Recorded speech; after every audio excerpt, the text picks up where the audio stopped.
I miss that smile. He always had a smile on his face. I miss his kisses, his hugs. I miss sleeping with him and waking up to him. That I love him so much. The tragic accident caught on surveillance video. The couple is crossing Avalon Boulevard when the car hits them. Tonight, local lawmakers and a community fed up with deadly street takeovers in Compton. A young man lost his life to an out-of-control driver 2 months ago. He was at the wrong place at the wrong time. A young man killed in an illegal street takeover that's become all too common in Southern California. Raymond Oliveras was making plans to get married when his life was cut tragically short. When we were younger, we would talk about traveling. And there was a night that a conversation about traveling came to my mind. And then this package came up of 3 cities, Rome, Paris, and Barcelona came up. Those 3 cities, beautiful, good food. That's what we always looked for. It was just an experience. We did it on our own, and it wasn't scary. It was just us two. We were just exploring. And we were just walking around that first day in Paris, and somehow we ended up in Notre Dame. But it was something we both wanted to do, and we did it together. It was so much fun. In 2022, we got our home, and living together, we compromised a lot. Like, I found out more about him, and he found more about me, but it's great.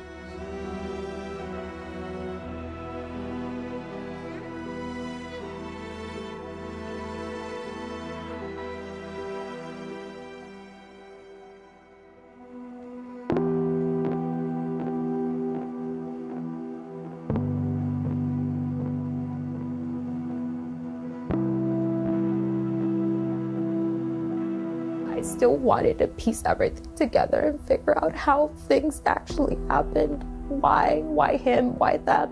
My brother's remains were still on that street. I recovered a piece of tooth and skull, and I held on to that for weeks until I was able to give it and hand it over to the morgue.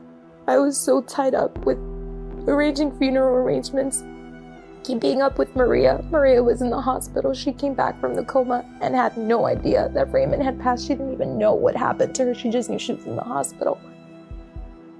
And after that, I don't remember anything but waking up in an unknown room. I didn't know where I was at first. Until somebody came running and I started seeing the patterns and the machines. I was like, I'm in the hospital.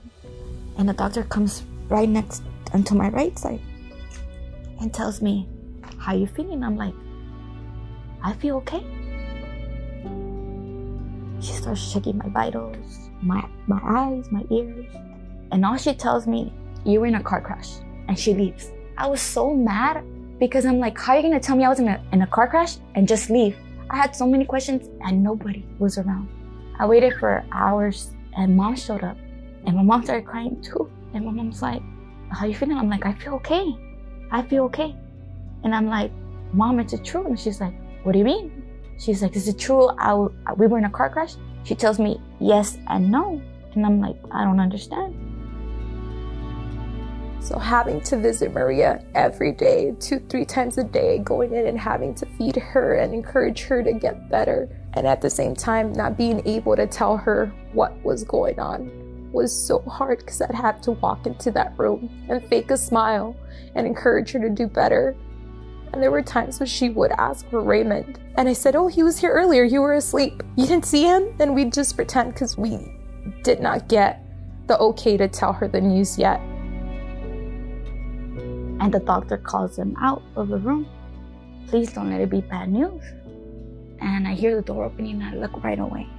And I try to make eye contact with each of them, but none of them turned to look at me. Their eyes were red, like if they were crying, and I'm like, they got bad news. And they all line up at the end of the bed. And Cindy tries to look for my foot. And she grabs me right here. And she tells me, Maria, you know we love you. At that moment I knew what she wanted to tell me. And she tried opening her mouth again, and I didn't mean to be rude, But I went like this to her face. I was like, no, I don't want to hear it. And she goes, but you need to know. And I was like, I already know. I just don't want to hear it. I don't remember exactly if I told them what happened. But they told me that that day when the car came. I still have. I don't believe it. I can't accept it. I haven't accepted it. I was given permission to leave the hospital to attend services.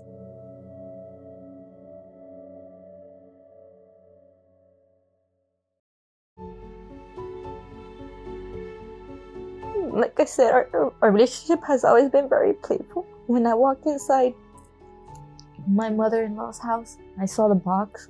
There was people and cried. And I said to myself, he's taking this joke way too seriously. I'm like, he's gonna pop out. I waited that day, he didn't pop out because I told myself he's gonna be there alone and I just want to be with him alone, hug him. I got there, no. I went to each room, nothing. I went outside and there was a box again and I went up to him. He's not there. After Maria and Raymond's tragedy, we've been able to advocate and try to hit another audience, the community, to not participate as spectators or as the leading stunt devils for these events. Remind them that for every action, there's a reaction.